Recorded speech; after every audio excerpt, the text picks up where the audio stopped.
प्रिय भाई और बहनों, आज का शुभ संदेश के लिए आप सभी को हम स्वागत करते हैं। जीवन मेरा एक छोटी नैया, इस भव सागर में तेरा। जीवन मेरा एक छोटी नैया, इस भव सागर में तेरा। हिलेगा डुलेगा डर लगेगा, प्रभु तू इसे लेके चला। हिलेगा डुलेगा डर लगेगा, प्रभु तू इसे लेके चला। आज का संदेश ब्रदर नेल्सन थॉमस मुंबई से वाटा जाएगा। प्रार्थना के साथ सुनिए। प्रभु परमेश्वर की स्तुति हो। शुभ संदेश के हमारे सारे श्रोताओं को उद्धारकर्ता प्रभु यीशु मसीह की अति श्रेष्ठ नाम में नमस्कार और अभिनंदन। थोड़ी देर के हमारे मनन के लिए आइए पढ़ेंगे मत्ती सुसमाचार 6 अध्याय उसका 25वां पद। Matthew's gospel chapter 6 verse 25। इस कारण मैं तुमसे कहता हूं कि अपने प्राण के लिए ये चिंता ना करना कि हम क्या खाएंगे या क्या पिएंगे, और ना ही अपने देह के लिए कि क्या पहनेंगे। क्या प्राण भोजन से या देह वस्त्र से बढ़कर नहीं। प्यारो, हम पिछले कई समय से यीशु मसीह के पहाड़ी उपदेश पर से विचार कर रहे हैं। मत्ती सुसमाचार 6 अध्याय उसका 25वां पद से लेकर यीशु मसीह अपने लोगों को आदेश देते हैं चिंता ना करना। वास्तव में स्वाभाविक रूप है, हम विचार करते हैं, सोचते हैं कल के बारे में, वर्तमान काल की बातों के संदर्भ में हमारे मन में विचार आ जाते हैं। लेकिन उस प्रकार का साधारण विचार करने की बात नहीं यहां जो कहते हैं। यहां हम यीशु मसीह सूचना देते हैं चिंता करना, एंग्जाइटी या वरी। मन के अंदर डर पैदा होता है कल के बारे में सोचते हुए। क्या खाएंगे, क्या पहनेंगे, कल क्या होगा, भविष्य के बारे में, वर्तमान काल के बारे में, विभिन्न प्रकार के विषयों के ऊपर आशंका जताते हुए चिंता करते हैं। बाकी हर प्रकार का विचार को दूर रखते हुए मन के अंदर वेदना और डर के साथ, आशंका के साथ सोच विचार करते हैं। उस प्रकार का चिंता से दूर रहने को यीशु मसीह अपने लोगों को आदेश देते हैं, क्योंकि ये बहुत खतरनाक है। ये हमारा ध्यान ले जाते हैं, ये हमारे आध्यात्मिक, मानसिक, शारीरिक तंदुरुस्ती को खराब करते हैं, हमारा समाधान और आनंद को निकाल देते हैं, एक दूसरे के साथ हमारा संबंध और संगति का नुकसान कर देते हैं। चिंता करने से इंसान बीमार हो जाते हैं। अब इसलिए यीशु मसीह बोलते हैं, मेरे पीछे हो लेने वाले मेरे प्रिय लोग, चिंता करना छोड़ दो। उसके लिए कई कारण 25वां पद से लेके यीशु मसीह बताते हैं।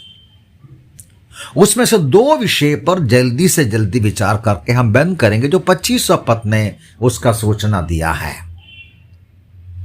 25वां पद ऐसा शुरू होता है, इस कारण मैं तुमसे कहता हूं चिंता ना करना। किस कारण?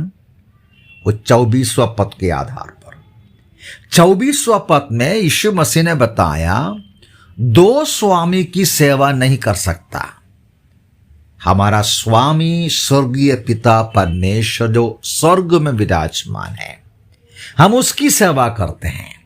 हम स्वर्गीय नागरिक हैं। हमें सांसारिक बातों के ऊपर मन लगाते हुए जीने की आवश्यकता नहीं।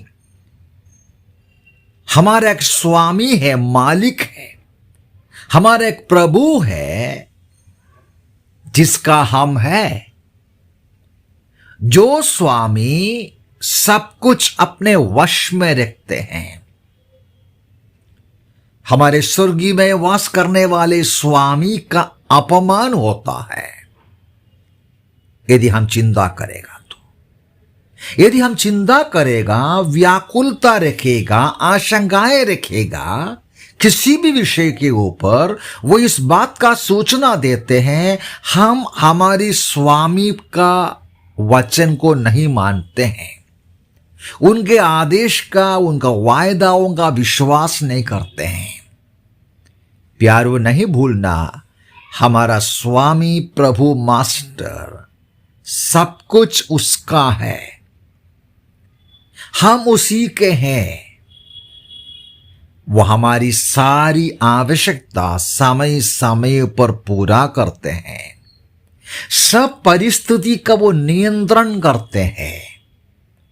हमारे जीवन में ऐसी कोई घटना होती नहीं, हमारे जीवन में कोई ऐसी परिस्थिति नहीं आता जो हमारे स्वामी स्वर्गीय पिता के नियंत्रण के बाहर है। इसलिए हर परिस्थिति में संतृप्त, समाधान होकर शांत मन के साथ हमें रहना बहुत आवश्यक है। उतना भी नहीं, वहां एक बात और यीशु मसीह बताते हैं, क्या प्राण भोजन से या देह वस्त्र से बढ़कर नहीं। दूसरे शब्दों में यीशु मसीह बोलते हैं, खाना पीना पहनना ये सब अवश्य बातें हैं, जरूर अवश्य बातें हैं। क्या खाएंगे, क्या पिएंगे, क्या पहनेंगे, ये सब साधारण बातें हैं, अवश्य बातें हैं। लेकिन इससे बढ़कर की एक बात है हमारा आध्यात्मिक जीवन, हमारा मसीही जीवन, हमारा धार्मिक जीवन, हमारा स्वर्गीय जीवन, ईश्वरीय जीवन इससे भी बढ़कर है। दूसरे शब्दों में, खाना नहीं है तो भी चलेगा, आध्यात्मिक जीवन नुकसान होगा तो, हमारे सांसारिक बातों में कमियां है तो भी आध्यात्मिक जीवन में कमियां होना और ज्यादा नुकसान का कारण बनते हैं। इसलिए संत लोग भूखा रहा, प्यासा रहा, नंगा रहा, कभी चिंता नहीं किया, कभी कुटकुटाया नहीं, क्योंकि उनको मालूम है सबसे बड़ी बात आध्यात्मिक जीवन है, ईश्वरीय जीवन है। प्यारों, प्रभु सहायता करे। संसार के बहुत सारी परिस्थिति ऐसा है हमें चिंता में डाल देगा, हमारे मन में विचार और भय और आशंकाएं लेकर आते हैं। इसके बीच में हमारे प्रभु स्वामी पर भरोसा रखें, जिसने कहा चिंता मत करो। हमारे लिए चिंता करने वाला, हमारे लिए विचार करने वाला, हमारे जीवन की सारी बातें नियंत्रण करने वाला, हमारी सारी आवश्यकताएं पूरा करने वाला प्रभु परमेश्वर के हाथों में समर्पण करते हुए, अपने आप को अधीन करते हुए, मन में शांति के साथ, समाधान के साथ हम जिएंगे। प्रभु इन वचनों से सहायता करें। प्रभु के नाम की महिमा।